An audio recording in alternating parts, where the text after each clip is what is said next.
It's a story that has all the ingredients and intrigue of a Hollywood blockbuster. Nuclear smuggling, a Hollywood producer, and an Israeli prime minister. It's a story that here in Tel Aviv, the authorities don't want to talk about.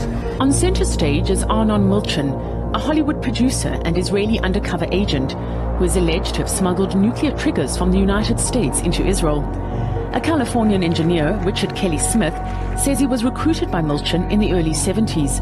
Smith was later convicted in the United States of running an American front company to help Milchan. The story first surfaced in FBI files released at the end of last year. Earlier this year, the FBI released these documents from a 7-year investigation which began in 1985. They show how a network of front companies connected to the Israeli Defense Ministry smuggled nuclear triggers out of the United States to Israel. What's apparent in the documents is that the Israeli Ministry of Defense would place an order for prohibited items with an Israeli company called Heli Trading. Heli Trading is where Benjamin Netanyahu worked and would meet with Richard Kelly Smith when he visited Israel. Then they would transfer the order to an organization called Milco in California to fulfill the order, violating Export Control Act and shipping the triggers out of the United States. They called the operation Project Pinto.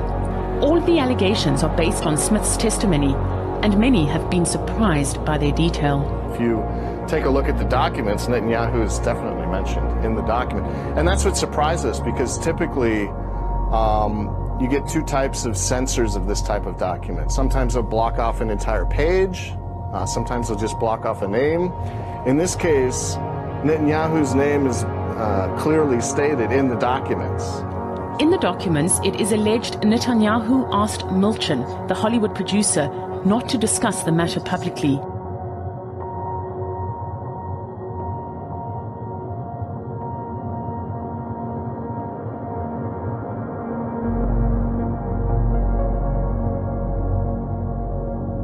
Tale of international intrigue is coming to light. This one about film producer Arnon Milchan. His double life was a not so closely held secret for decades. In a recent interview for an Israeli documentary, Milchan confirmed what had been rumored for years.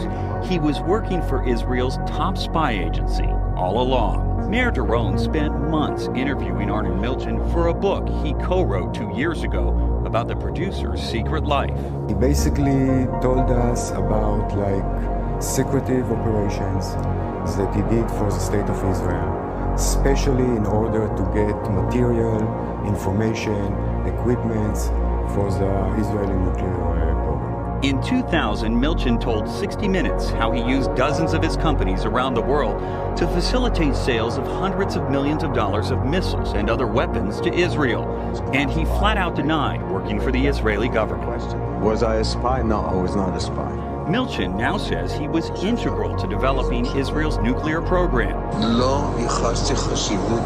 One thing I regret is not paying enough attention to the image of me I created.